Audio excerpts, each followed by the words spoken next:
To Victoria now, which has handed down a Conservative budget, which includes a key broken promise, higher levies and rising debt. Our Victoria political reporter, Simon Love, has been in the Victoria budget lockup. And what are the details here, Simon? Talk us through it. Well, Kieran, I'll get to the substance of the budget in a moment, but just to bring you some breaking news, at Victorian Parliament, the Treasurer has been interrupted from giving his budget speech. He tabled the budget bills and then a short time later, protesters in the public gallery actually interrupted him giving the speech. This is what happened. We need you to stop. Oh. Order. Order. Clear the upper gallery.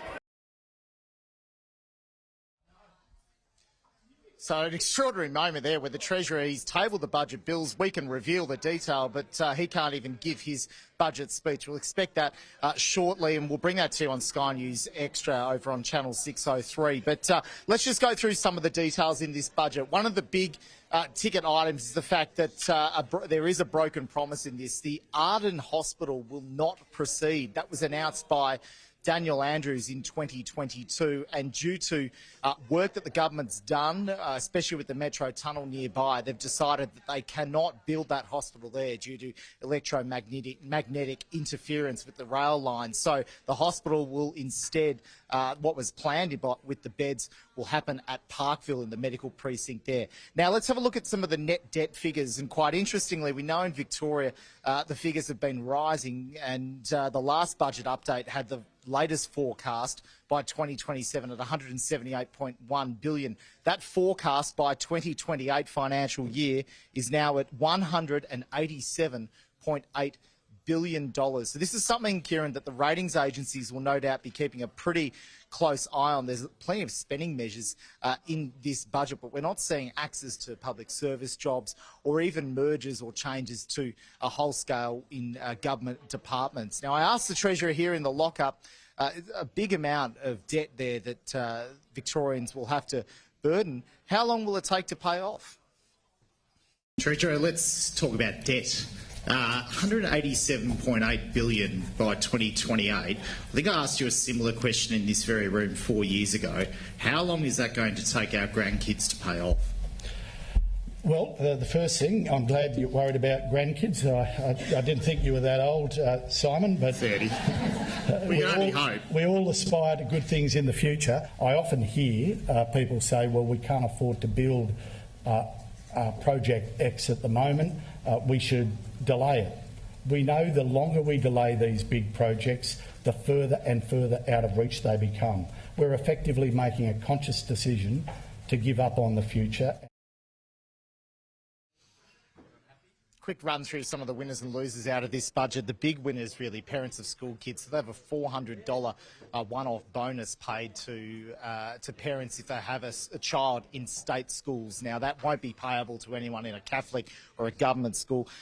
Train passengers will be a winner here too, with $100 million being spent to at least prepare the Metro Tunnel to take passengers. And as well, there's spending too on the suburban rail loop, but in the budget books, they're essentially asking the Commonwealth to stump up $11 billion over the forward estimate. So that's a big ask as well. Let's take a look at some of the losers. I mentioned the Arden Hospital, which has been scrapped. That's the big headline out of this. As well, Airport Rail has been deferred. The government's made a call that they simply won't be able to throw any money into it over the next 4 years because essentially there has been a stalemate between the Airport Corporation and the Victorian government. The airport wants the station to be underground, the government wants it above ground, and the federal government's appointed a mediator, so there's no new funding for that project in this budget.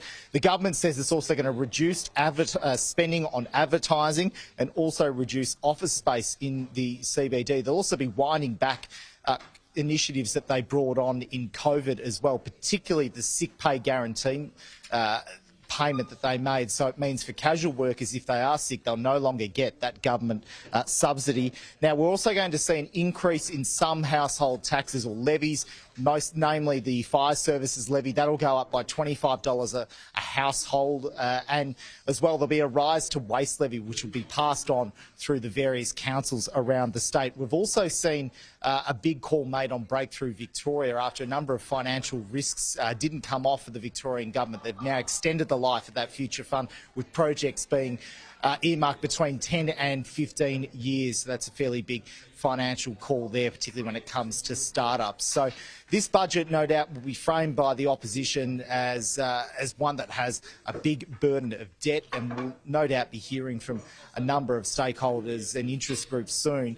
If the Treasurer is able to continue delivering his budget speech, it's quite extraordinary. I'll just play a little bit more, though, of what Tim Pellis told us here in the lockup about the stoush ongoing with Melbourne Airport. Of course, were the airport operator to see reason and maybe become a good corporate citizen at some point instead of a really good car park operator, then perhaps we might be able to move those things forward. No worries.